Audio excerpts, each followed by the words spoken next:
Hi guys. Today we will analyze Hormel Foods stock, and calculate its intrinsic value using two different valuation models. Enjoy! Hit the like button and subscribe to my channel if you want to see more videos like this. Technical analysis. The stock has been an average performer in the overall market. Also recent evolutions are not positive. The short-term trend is negative, the long-term trend is still neutral. Not much exciting going on here. Strong support level is around $43.80. Next strong support level is around $41.50. Resistance levels are around $46 and $48.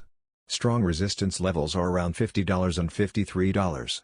In the last month the stock has been trading between $45 and $53.40 range. It is currently trading near the lows of this range. The stock has an average volume of 2 million. This is a good sign as it is always nice to have a liquid stock. The stock has been in a downward trend since April 2022. Be careful, volume is considerably higher in the last few days. In combination with a strong move down, this is a bad signal. Intrinsic value. Buy low, sell high. We have heard it many times before. But how to know when it's low, and when it's high? The intrinsic value of a stock is its true value. It refers to what a stock is actually worth, even if some investors think it's worth a lot more than that amount. Intrinsic value is important, because it can help investors understand whether the cost of a stock is undervalued, or overvalued compared to the market value of the stock. Let's calculate the stock's intrinsic value. For more accurate results, we will use two different valuation models to calculate the intrinsic value of the stock. Discounted free cash flow model, using the formula below, then, valuation based on earnings per share, 5-year average P/E ratio and expected growth rate. First model, discounted free cash flow valuation. This spreadsheet contains some financial data that we will use for the stock valuation. We see that the average revenue growth rate of the stock has been around 4% per year, for last 5 years. We see that the average profit margin of the stock has been around 10% per year, for last 5 years. Also we see that the average free cash flow to net income rate of the stock has been around 83% per year, for last 5 years. And we expect 8% per year average stock market return. Now, let's consider 3 different scenarios for Hormel Foods Company: bad, average, and good. First scenario. Hormel Foods will have bad performance in next 5 years, and we will use the following parameters in our calculation. Future revenue growth rate would be low, 2%.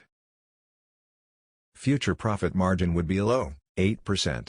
Future free cash flow to net income rate would be low, 60%.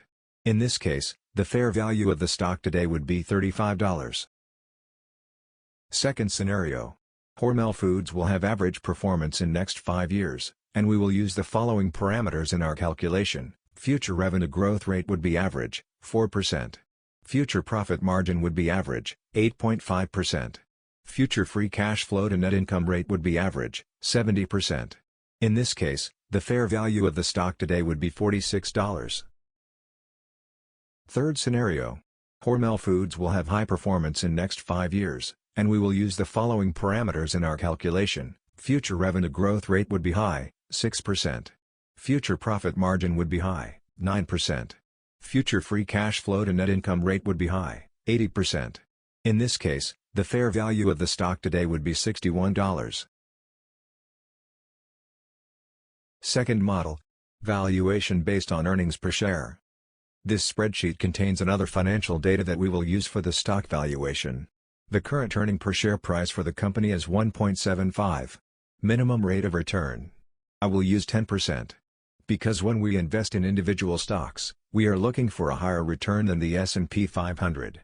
For Hormel Foods, analysts forecast growth rate around 6% per year in next 5 years, and future P/E around 24. Again, I will use 3 different scenarios for Hormel Foods Company: bad, average, and good. First scenario. Hormel Foods will have bad performance in next 5 years, and we will use the following parameters in our calculation. Future growth rate would be low, 2%. Future P/E would be low, 20. In this case, the fair value of the stock today would be $18. Second scenario. Hormel Foods will have average performance in next 5 years, and we will use the following parameters in our calculation. Future growth rate would be average, 4%. Future PE would be average, 22. In this case, the fair value of the stock today would be $23. Third scenario. Hormel Foods will have high performance in next 5 years, and we will use the following parameters in our calculation. Future growth rate would be high, 6%. Future PE would be high, 24. In this case, the fair value of the stock today would be $30. As you can see, today the stock is overvalued, $45, even if we expect the company's high performance in future. While the company has a medium profitability rating, there are some minor concerns on its financial health. Also, the stock is expected to show a small growth in the next 5 years, 4 to 6% yearly. Based on that, the stock looks a bit overpriced at the moment. Also, the stock has been in a downward trend since April 2022, and it can go lower before it recovers. The stock is a Dividend King. I may consider buying the stock for the dividend when the stock drops below $40. Company's strengths. Hormel Foods Corporation is a leading American food processing company. It produces and markets meat and food products to retail, food service, deli and commercial customers in the U.S. and internationally.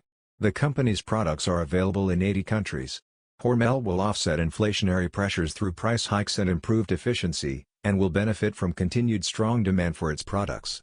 The company continues to refine its product portfolio. In 2021, Hormel acquired the Planters snack nuts business from Kraft Heinz. Hormel expects the acquisition to benefit operating margins in its grocery products division. Hormel is reducing its environmental impact. It is working to reduce the amount of solid waste sent to landfills, as well as non-renewable energy use, water use, and greenhouse gas emissions. Hormel is embarking on a large international expansion, which should allow it to capitalize on its brand equity, as it customizes its mix to align with regional preferences. Spam and Skippy brands, both have international appeal, and are being launched globally. Hormel has a return on assets of 7% and profit margin of 8%. This is amongst the best returns in the industry. Its return on equity of 13% is comparable to the industry average. The company has a clean balance sheet, and a history of raising its dividend. Hormel Foods' dividend has been paid continuously since 1928, and increased for 56 consecutive years, qualifying the company as a Dividend King. It has a yearly dividend yield of 2.3% at the moment. Risks. Hormel investors face general food industry risks, including food spoilage, the presence of allergens, and product tampering, outbreaks of livestock and poultry disease. Hormel's earnings have historically been more volatile versus its packaged food peers due to heavy exposure to certain commodities, including pork, turkey and feed. The company is highly exposed to pork, which developed market consumers have been consuming less, given health concerns. Hormel continues to face challenges from rising costs and supply chain disruptions. The company also has key customer concentration risk, given its reliance on a few customers within its 4 segments.